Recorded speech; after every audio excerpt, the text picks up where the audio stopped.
Specific heat capacity, the specific heat capacity of substance A is 3.8। तो A एक substance है जिसकी specific heat capacity हमें given है कितनी, 3.8।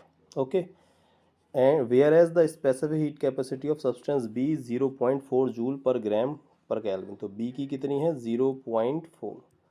तो स्पेसिफिक हीट कैपेसिटी क्या होता है, स्पेसिफिक हीट कैपेसिटी मीन्स होता है कि उसको उसका टेम्परेचर 1 डिग्री राइज करने के लिए उसे कितनी हीट की रिक्वायरमेंट होती है, या 1 केल्विन टेम्परेचर राइज करने के लिए कितनी जूल एनर्जी वो गेन करेगा। उसका अगर देखा जाए तो जूल पर ग्राम मतलब पर ग्राम मास उसका कितनी एनर्जी गेन करेगा या कितनी एनर्जी लॉस करेगा अगर उसे 1 डिग्री टेम्परेचर अपना डाउन करना है। ओके, तो अगर हम इसमें देखते हैं कि ए की स्पेसिफिक हीट कैपेसिटी ज़्यादा है, बी की स्पेसिफिक हीट कैपेसिटी कम है, इसका सिंपल सा मतलब ये होता है ए ज़्यादा टाइम लगाएगा टेम्परेचर राइज करने में, और बी जो है वो जल्दी टेम्परेचर राइज कर लेगा। क्यों, क्योंकि उसकी स्पेसिफिक हीट कैपेसिटी कम है। और ए की स्पेसिफिक हीट कैपेसिटी ज़्यादा मतलब ए ज़्यादा टाइम लगाएगा 1 डिग्री या 1 केल्विन टेम्परेचर राइज करने के लिए अपने। तो देखिए क्वेश्चन में क्या पूछा गया है। क्वेश्चन हमसे पूछा गया है which one of the following is a good conductor of heat. Good conductor of heat का मतलब जो जल्दी से हीट को अपने अंदर टेम्परेचर राइज दिखा दे या हीट का ट्रांसफर हो जाए। तो जिसकी स्पेसिफिक हीट कैपेसिटी कम होती है, ध्यान रखिए, वो हमेशा अच्छा कंडक्टर होता है हीट का। तो इसका आंसर हो जाएगा substance B is a good conductor of heat. अब वो देखो क्या पूछ रहे हैं ना, how is one led to the above conclusion. आप इस कंक्लूजन पर कैसे पहुंचे, आपने अपना सब्सटेंस बी जो आंसर दिया वो किस बेसिस पे दिया। तो एज द पे देखो वही आंसर हो जाएगा, as the specific heat capacity of substance B is much less than that of A की, क्योंकि ए की बस इतना लिख देंगे काफ़ी है।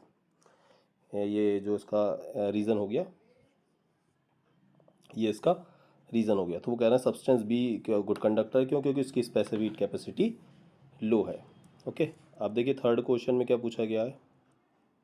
थर्ड क्वेश्चन है if substance A and B are liquid. वो कह रहे हैं अगर सब्सटेंस ए और बी आपके लिक्विड्स होते, then which one could be more useful in the car radiators. Car radiators में कौन सा ज़्यादा यूजफुल होता है। देखो कार रेडिएटर्स में वैसे वाटर यूज़ करते हैं, बट अब वो ये कह रहे हैं आपसे कि सब्सटेंस ए और बी आपके अगर क्या होते, लिक्विड्स होते, तो आप कौन सा यूज़ करते। तो हम तो कार रेडिएटर्स में जो यूज़ करते हैं वाटर यूज़ करते हैं मोस्टली।